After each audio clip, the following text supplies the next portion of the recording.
A Júlia sempre foi muito desejada, né?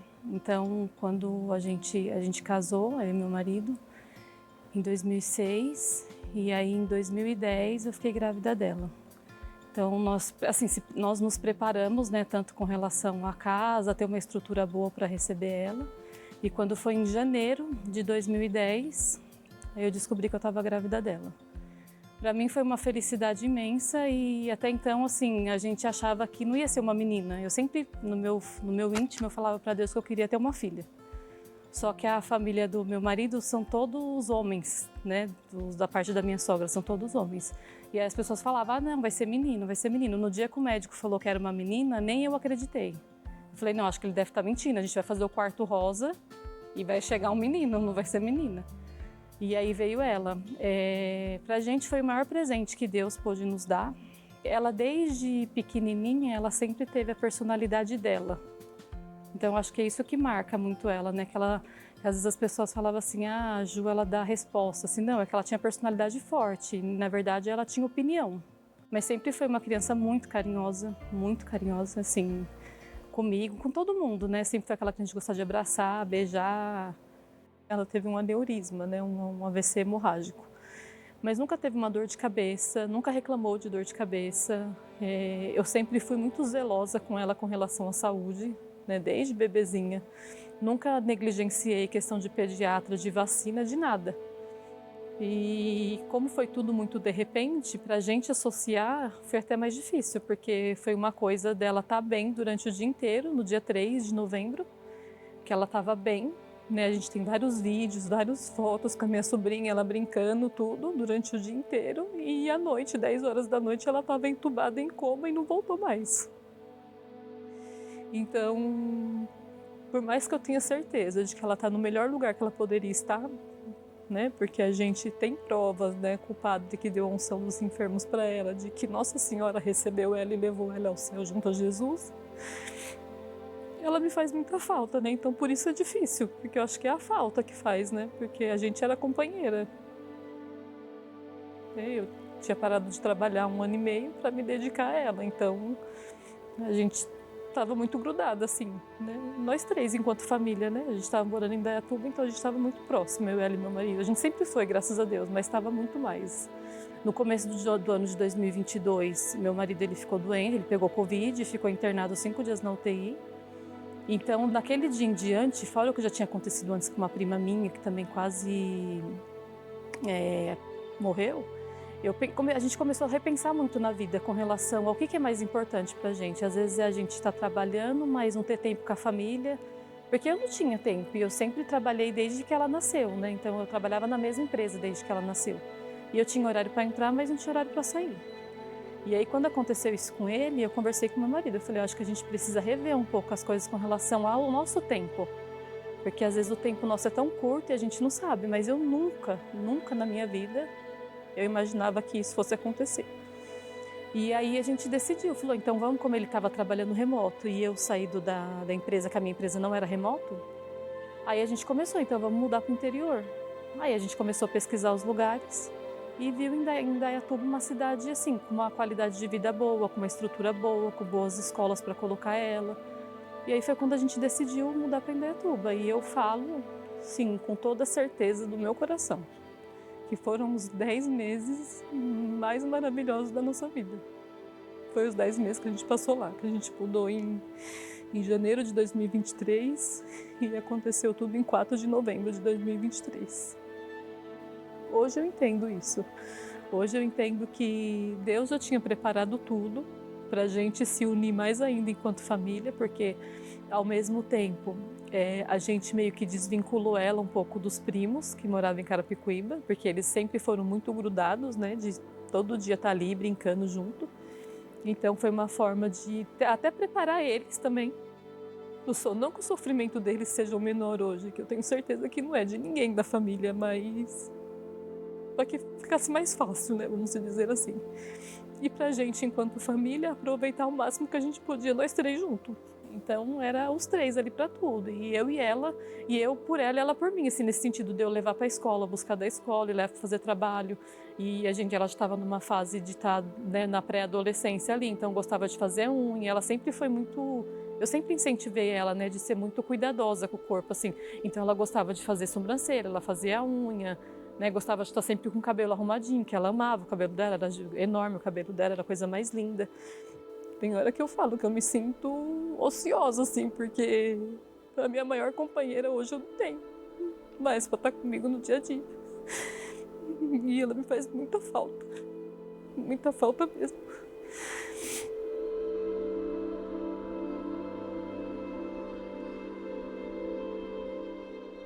Quando teve a oportunidade, ela fez a primeira comunhão, né? Logo depois que ela, com 8 anos, ela já entrou na catequese para fazer a primeira comunhão. E logo na sequência ela começou a servir no grupo das Filhas de Maria.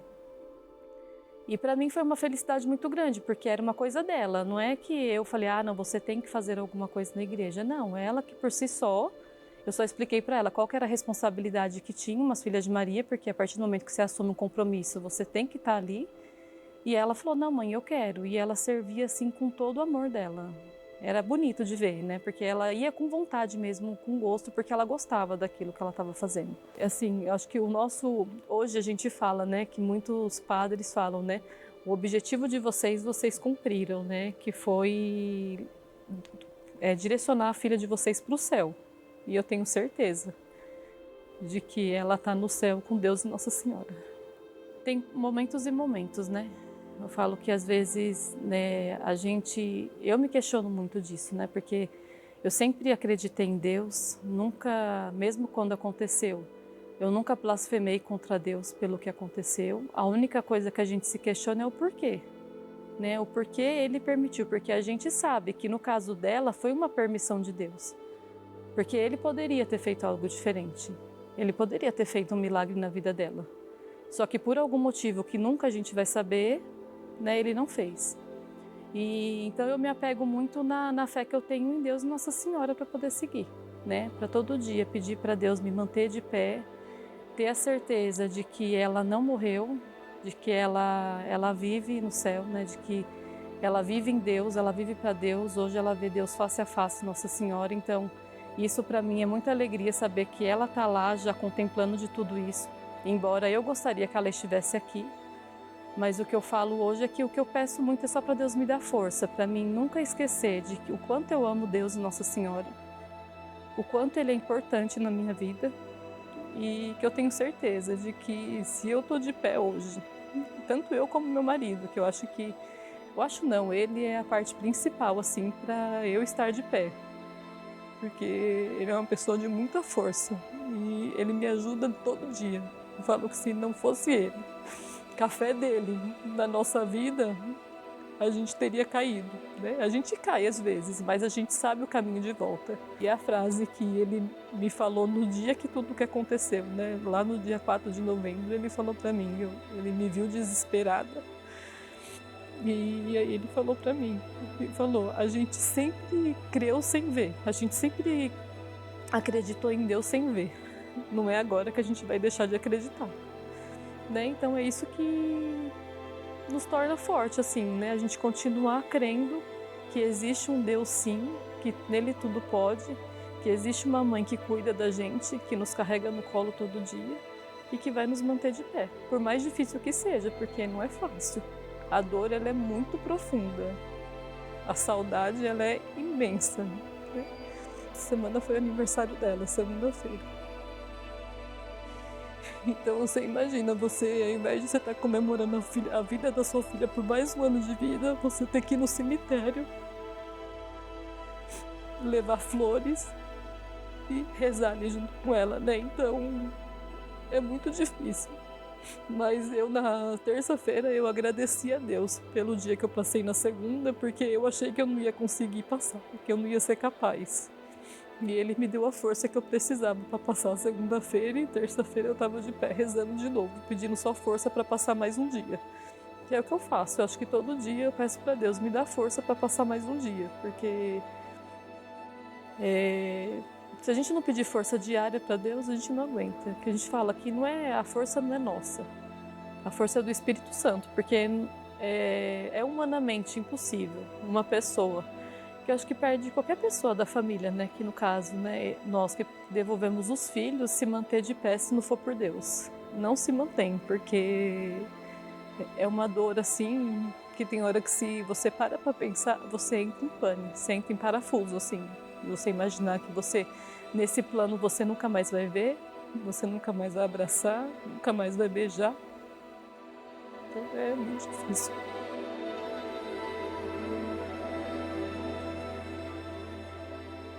Eu acho que as pessoas precisam respeitar o momento da pessoa, porque às vezes, para as pessoas falam assim, nossa, mas já, que nem no caso dela, vai fazer 11 meses, né? Mas já passaram 11 meses? Não, só passou 11 meses, parece que aconteceu ontem, não já passaram 11 meses. Então eu acho que é respeitar o tempo de cada um, porque cada um leva o luto de uma forma, né? Tem gente que está no luto, mas vai querer esparecer a cabeça, vai continuar a vida porque acha que aquilo ali é melhor no sentido de eu vou, né, que nem continuar. Nem eu gostava muito de fazer exercício físico e a gente fazia junto no mesmo lugar, não no mesmo momento, né? Mas eu não consegui voltar a fazer CrossFit que nem eu fazia porque isso muito me remete a ela. Um dia eu espero voltar a fazer. E as pessoas respeitar isso, porque aí tem gente que acha que não, mas vai parar a vida por conta disso. Não, não é por conta disso, é uma perda tão grande que só sabe quem passa, só sabe quem está na dor, né? E às vezes as pessoas falam assim, não, eu sei a sua dor. Não, você não sabe a minha dor. Você pode imaginar, todo mundo imagina, mas ninguém sabe a dor que a gente está passando.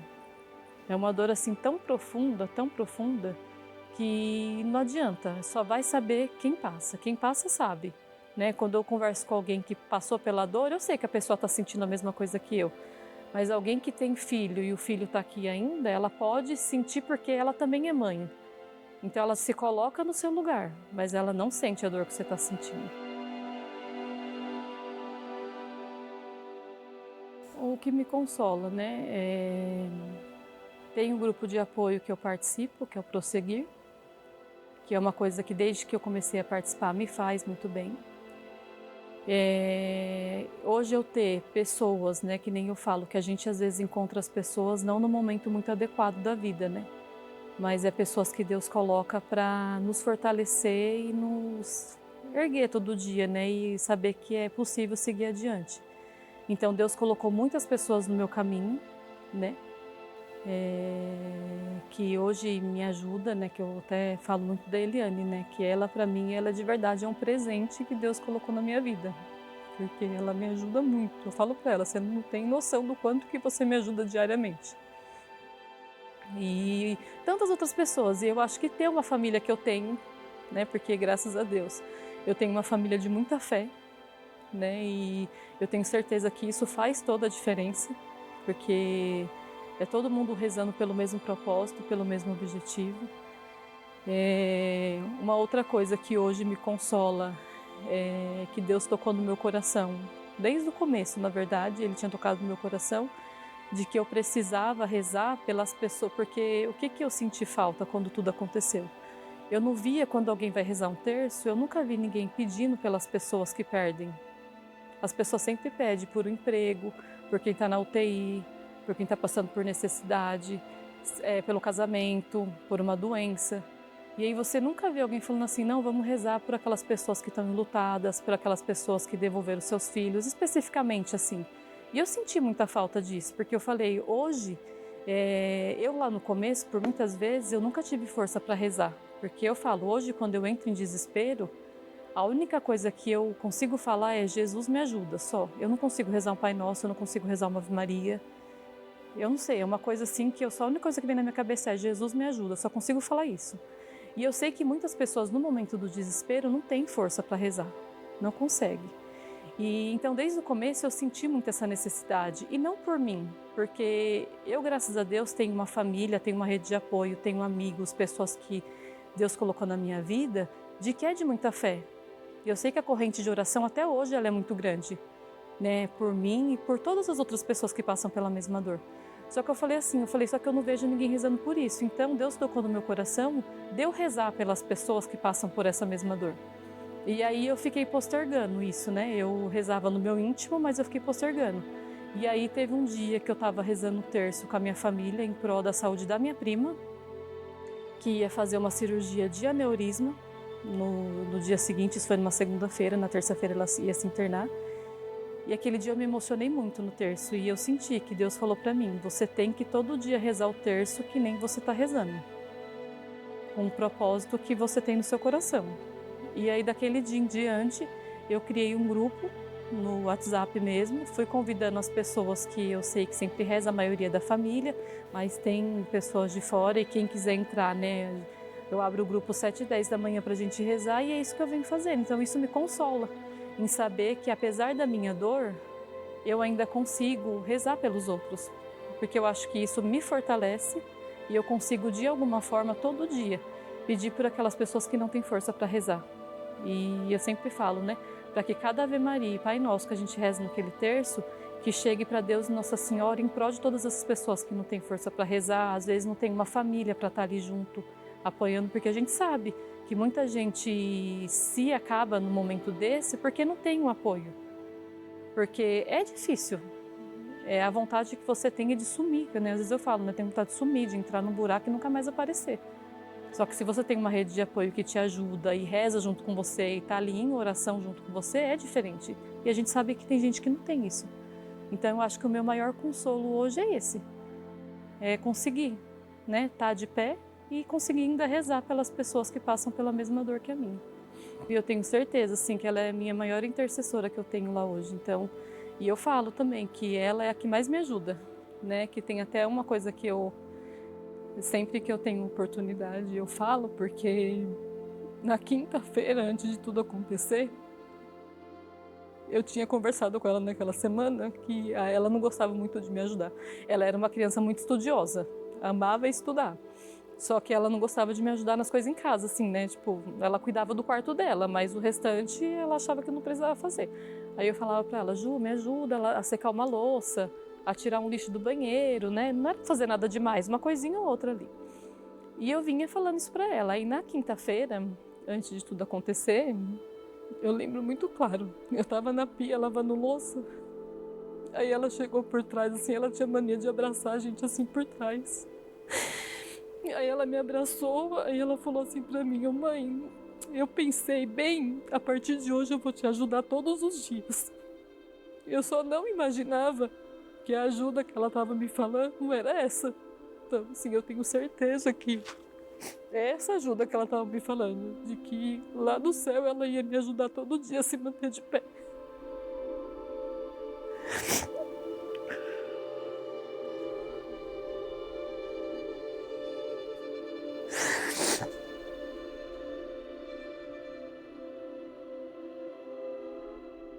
Principalmente uma coisa que sempre me pega muito é a questão do cabelo dela, né? Porque como ela tinha o cabelão, ela tinha muito cabelo, então quando era para fazer tipo um rabo de cavalo, eu que tinha que fazer para ela. Por exemplo, quando ela ia treinar, eu que arrumava o cabelo dela para ela ir.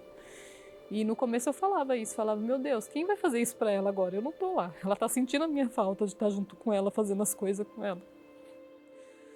Só que hoje o Espírito Santo já pôs isso no meu coração, de que lá em cima não precisa de nada disso. De que lá em cima ela tá bem, e ela tá feliz e ela tá melhor do que a gente aqui na Terra. No dia 4 de novembro, ela se internou no dia 3, né? Ela passou mal no dia 3 e ficou já em coma e entubada. No dia 4, a gente entrou em contato, minha tia entrou em contato com o padre Nilson, para ele nos ajudar com o padre em Indaiatuba, para poder conseguir dar a unção dos enfermos para ela. E aí a Eliane conseguiu contato com o padre e ela até me conta nessa história de que providencialmente nunca viu acontecer isso, mas foi coisa de 12 minutos, eu acho, uma coisa assim. O padre estava dentro do hospital, ele estava passando perto do hospital onde ela estava internada e ele estava dentro do hospital dando a unção dos enfermos para ela. E na hora que ele estava dando unção, antes de eu contar da hora que ele estava dando unção, eu sou muito devota de Santa Terezinha. E eu ia para a visita às 4 horas da tarde. E minha tia já estava na minha casa e ela tinha levado uma relíquia de Santa Terezinha para mim. E eu já vinha pedindo para Santa Terezinha um milagre, e eu falei, eu vou levar a relíquia e eu vou colocar debaixo da cabeça dela. Pedi muito, porque eu sempre tive muita esperança de que ela ia ficar boa. Em nenhum momento, nenhum, passou pela minha cabeça, por mais que o médico falou lá na madrugada do dia 4, que era só por um milagre de Deus, que foi o que ele falou pra gente, pra mim e pro meu marido, eu tinha esperança do milagre, porque eu já tinha visto acontecer isso na minha família. A gente teve um milagre da minha prima na minha família. Eu falei, então Deus vai fazer um milagre na vida dela também. Então eu nunca passou pela minha cabeça. E aí o padre foi dar a unção dos enfermos para ela, né? Acho que era meio de pouco, 1h da tarde, antes da gente ir com a relíquia de Santa Terezinha. E aí no momento em que ele estava, e ele me contou isso depois, né? Ele mandou falando isso depois. No momento que ele estava fazendo a unção, que ele estava rezando, ele falou que a médica estava junto com ele, a médica que estava de plantão naquele dia, e ele estava dando a unção e ele falou que sentiu um cheiro de rosa muito forte. Só que ele falou que não comentou nada porque ele achou que era coisa da cabeça dele. E aí a médica falou, só que ele também já sabia, naquele momento, que ela não ia voltar mais, porque a médica já tinha falado para ele que ela não voltaria mais. Que se ela voltasse, ela iria ficar com muita sequela, ela ia vegetar. E aí ele falou que sentiu um cheiro de rosa muito forte, mas que ele não comentou nada com a médica. Aí a médica falou para ele se ele estava sentindo um cheiro de rosa. Que ele falou que o quarto ficou empesteado de cheiro de rosa. Aí ele falou, eu não ia falar nada porque eu achei que era coisa da minha cabeça. Aí a médica falou, não, eu também estou sentindo. E aí naquele momento ele pediu, aí ele falou que ele tem certeza que foi Santa Terezinha levando ela ao céu, Nossa Senhora. E eu tenho certeza disso, e naquele momento ela estava subindo ao céu.